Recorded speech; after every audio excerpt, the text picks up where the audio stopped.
And as you can see, or as you will see, journalism is not all about the glamour on camera or the prestige of the byline. In fact, journalists often risk their lives to take us to the heart of the story.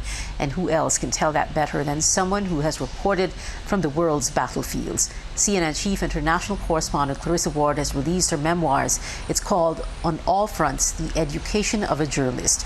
The book recounts her 15 years of experience covering wars and crises around the globe. I spoke with Clarissa and I asked her about how being a journalist is like being a student all over again. I think that some people assume, Pia, and thank you for having me on your show, that you sort of start working as a journalist and you just become a journalist overnight because you have that job. Whereas you probably know, as I do, that in fact it takes years of experience and working and finding yourself in all sorts of different situations before you really understand what it means to be a journalist and before you really come into your own and start honing your craft and producing the kind of work and holding yourself to the kind of standards that you think are exciting and inspirational and acceptable. And for me, it was only after some years of covering conflict in Iraq, in Afghanistan, in Russia, in China, that I really started to become the journalist that I am today. And so I wanted to share that story with a broader audience. And particularly, I wanted to share it with young journalists who are constantly reaching out to me and asking, how does one become an international correspondent? Well, let's talk about the harrowing experiences, Clarissa, all those stories that shaped your life and life work as a journalist. And there have been so many, but if you could only choose one to tell us a story about, what would that be? I think it would be my trips to Syria, where every single trip I took to Syria, I was covering the uprising against the dictatorship of Bashar al-Assad. And what started out as a peaceful protest movement was being met with a hail of bullets and then with artillery shells. And then it became a full-blown armed civil conflict. And every single trip I took to Syria, Pia, somebody who I spent time with, whether it was an activist, whether it was a fighter, whether it was a civilian, whether it was a fellow Western journalist, somebody was either killed or later kidnapped or simply disappeared into one of Assad's prisons. And for me, that really brought home the full scale and scope of the atrocities that were being committed against the Syrian people and forced me to feel it and experience it on a personal level as well as a professional level, which I think made my work more powerful, more compelling, more potent, but which also, of course, takes a real toll on you on a personal level as a human being. Yeah, I'm sure of that. It takes a toll on you. There is, well, there are two results, two takeaways here. What you talked about in your book, the human connection, empathy. You were saying that every single time you go back, you'd lose someone along the way.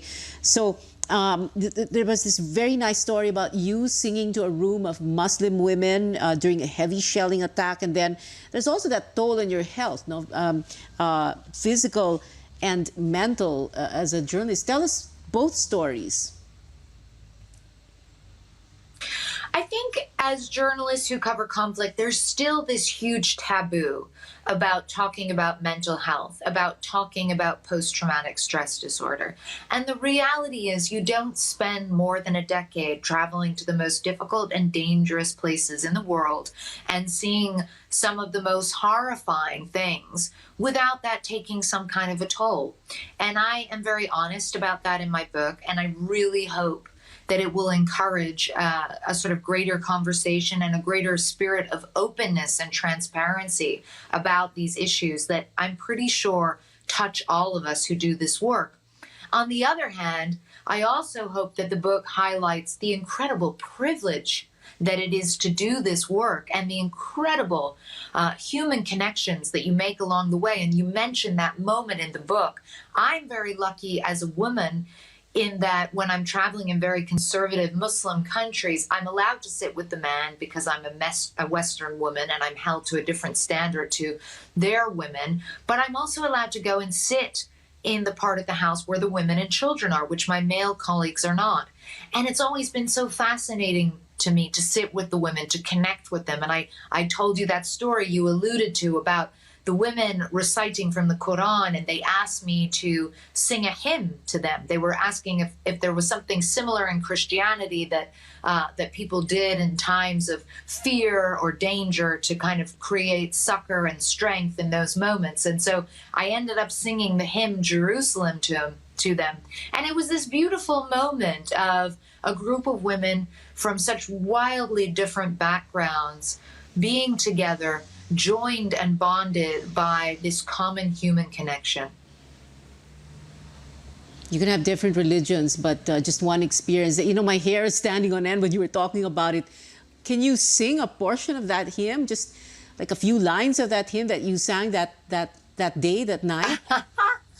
I mean, I am not a great singer, but I'll just sing you one line. It's, and did those feet in ancient times walk upon England's mountains green? I'm not going to sing anymore because I don't have a great voice, but it is a beautiful hymn. It's a very popular hymn here in the United Kingdom. It's usually sung at weddings. Oh, yeah. Well, it's a beautiful hymn, and you know, you have a great voice, and I'm sure your voice sounded like, you know, angels singing to all these women, you know, in the middle of a heavy shelling of an attack like that. But just one last question. You know, you talk about on all fronts, the front lines. You've been at the front lines so many times, and now there is a new front line. I hope you don't mind my asking, but you do have a child in nursery, and you have a newborn. Yes.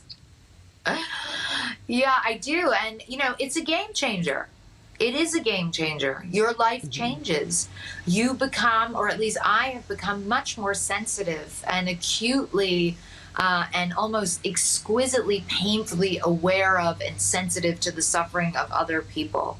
And obviously my primary responsibility as a mother is to midwife these two souls into the world and to give them everything that I can, and to protect them as much as I can, and to protect myself as a result of that.